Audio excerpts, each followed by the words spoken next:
Well, once again, I'm pleased to have you all with us.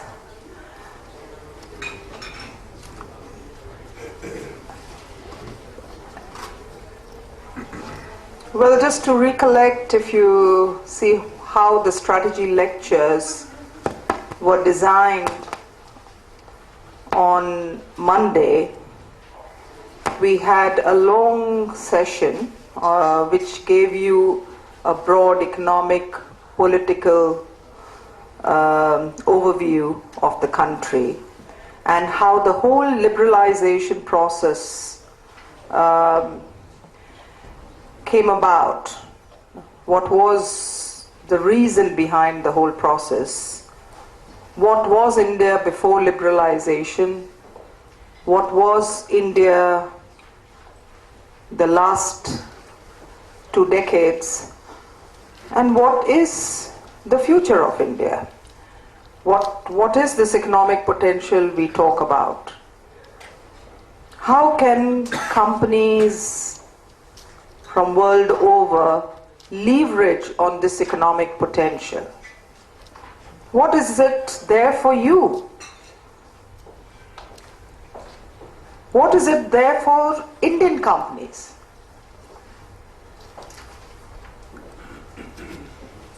Do Indian companies benefit domestically? Do Indian companies benefit going global?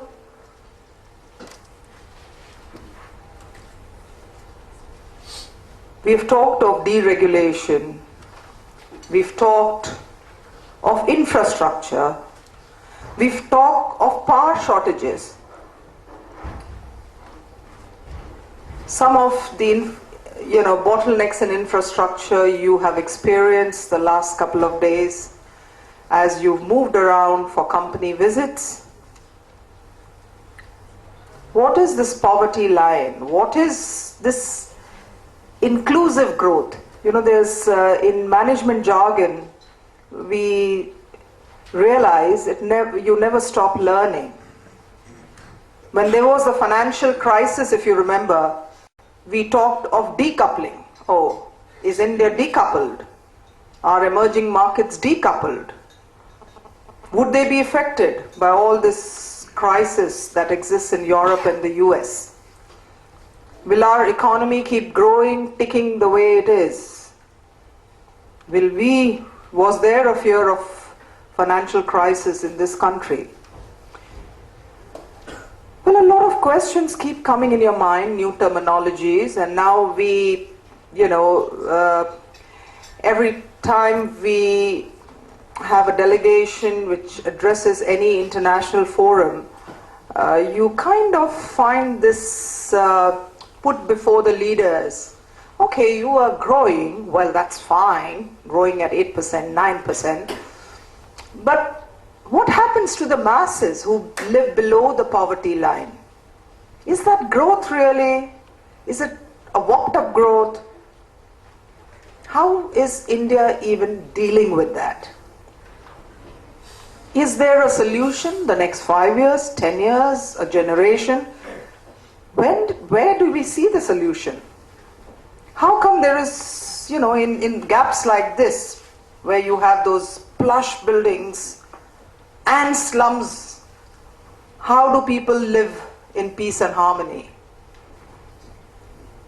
What is this education system which, you'll see that till the graduate level, sometimes you find the domestic help at your home, the son follows the same curriculum as my daughter would, because it's a uniform curriculum. How do both these set of societies need the same level of education? We talk of demographic advantage. We have more than 50% of our population below 25 years. We are looking at this advantage over the next few decades. We have McKinsey's and several other companies coming out with research, predictions. And how does it really work? Are these the questions which I feel would be going on in your mind? Yes? Well, we'll try to answer some of them today. Yeah? We brought out some case studies in the initial part of the week, the Dabbawala, the Fab India, basically again to highlight the very unique business models that can work in India and can be advantageous to, to the entire community. Well, I could have talked to you more about liberalization, industrialization, about infrastructure, about with all what I have heard and read and learned and experienced as I worked and lived in this country, which I'm very proud of.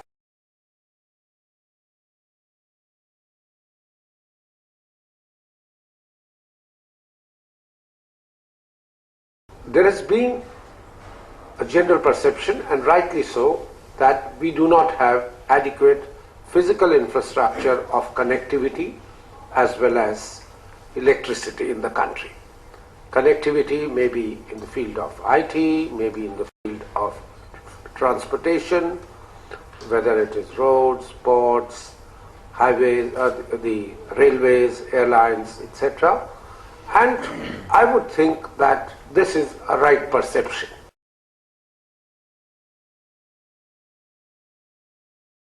We certainly do not have the kind of infrastructure which is required to support a high level of growth, the trajectory into which we are now. We've averaged an 8% rate of growth in the last 10 years and average 6% rate of growth over last 30 years. Since the 80s, 90s and the last 10 years, if you look at it, we've been averaging 6% rate of growth in the economy.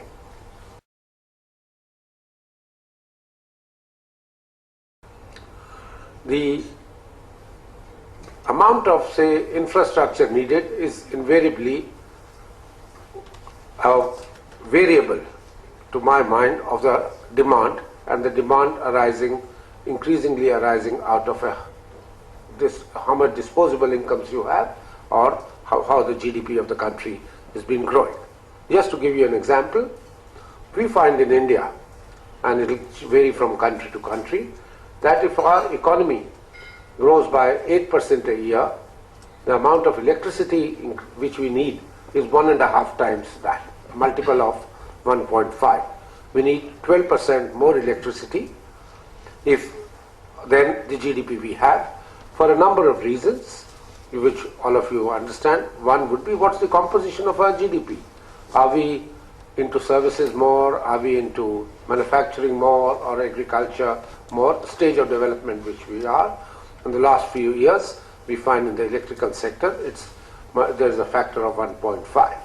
Similarly, one could see the coefficients of other infrastructure, and the fact is that we have not been increasing the infrastructure by the multiples which rate of growth of ours needs, and there is now a very common factor, common theme in all the segments of infrastructure, that the demand exceeds the supply.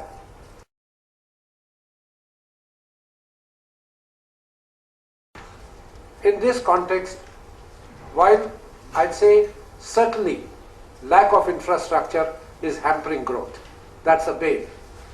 But lack of infrastructure can also be viewed as an opportunity for an investor in India, because the demand in most places, most segments, or if not all, is outpacing supply.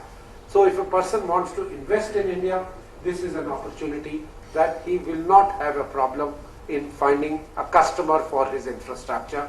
That infrastructure shortage will persist for quite some time, and that can be an opportunity for a person to make investments, if other things are okay, not to worry about demand.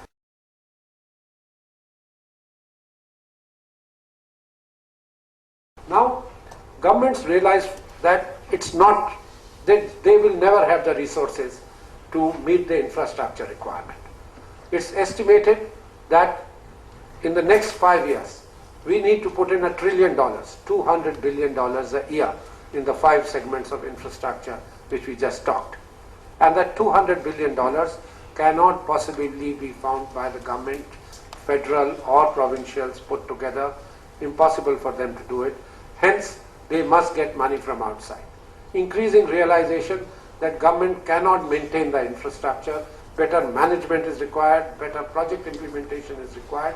So that wisdom has dawned, that realization is there, and consequently now there is a much more supportive role for private participation.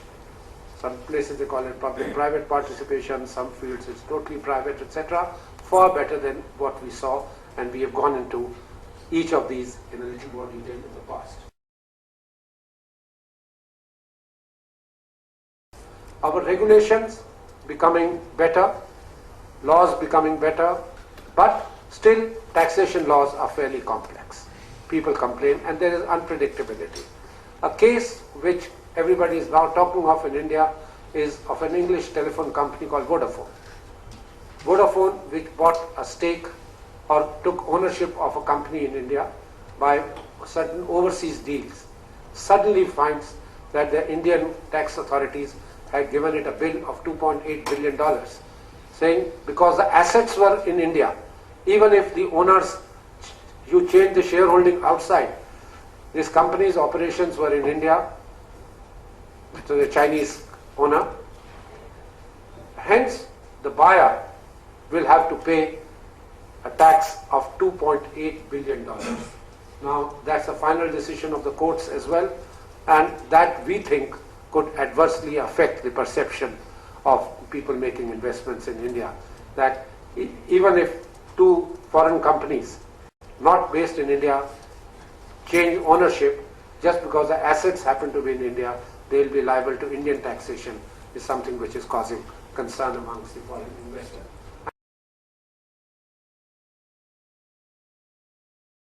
And finally, as I mentioned, as the government stock of land depletes, becomes less, for infrastructure building, there is the need to buy more and more private land, procure, assemble private land. And there is increasing realization that why should the land of a farmer be valued at less than land which is in industrial or commercial or infrastructure use. After all, a person must pay market price based on what use to that land is going to be put.